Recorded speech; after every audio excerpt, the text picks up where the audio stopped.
অনেকেই ধান কাটতে থাকায় ওরা ভোট দিতে আসেননি।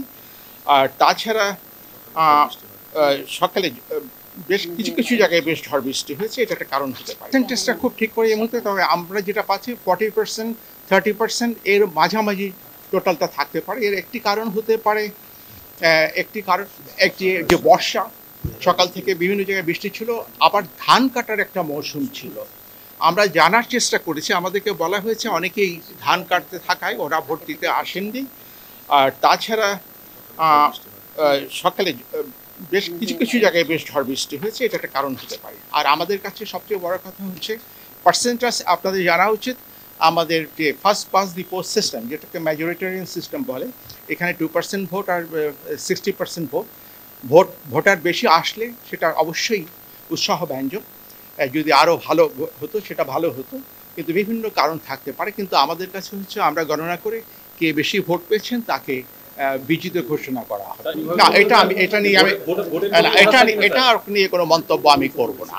এটা আমার না, এটা বিশ্লেষণ করে কোনো আপনাদেরকে কোনো মতামত ব্যক্ত আমি এই বিষয়ে করবো না। এটা আমার বিষয় নয়। আমার বিষয় হচ্ছে ভোট হয়েছে কিনা, ভোটাররা আসছে কিনা, ওরা ভোট দিতে পেরেছেন কিনা, কোথায় কি অনিয়ম হলো। তারপরে গণনার পরে, এখনো গণনা হয়নি, এখনো কিছু সময় বাকি আছে, কোনো রকম সংঘর্ষের সংখ্যা পরে হয় কিনা, যেটা অনেক সময় হয়, কিন্তু সেটা আমরা বলতে পারি আপনাদেরকে। না, এটা আমি বলবো না। আমরা আমাদের দায়িত্ব পালন করেছি।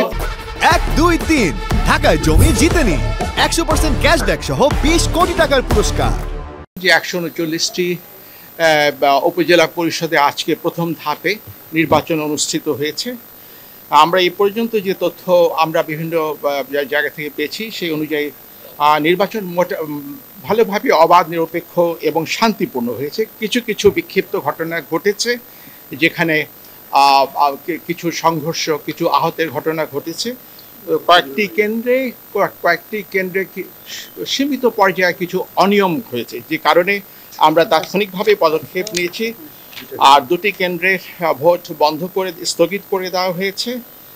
আর আমাদের দায়িত্ব পালনের ক্ষেত্রে প্রশাসন, পুলিশ, আইনশৃঙ্খলা রক্ষাকারী বাহিনী যথেষ্ট সতর্ক ছিলেন এবং দায়িত্ব পালনে তৎপর ছিলেন, এবং তাদের পেশাদারিত্বের সাথে তারা দায়িত্ব পালন করেছেন।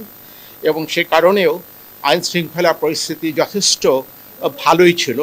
আমি বলবো না যে কোথাও কোনো ঘটনা ঘটেনি, কিছু কিছু খুবই বিক্ষিপ্ত সীমিত পর্যায়ের ঘটনা ঘটেছে। সেই তথ্যটা যদি আমার থেকে নেন, তাহলে টোটাল আমাদের যে একটা কেন্দ্রীয় নিয়ন্ত্রণ কক্ষ আছে, সেখান থেকে 34টি ঘটনা ঘটেছে এবং 34টি ঘটনায় টোটাল আহত হয়েছেন 37 জন।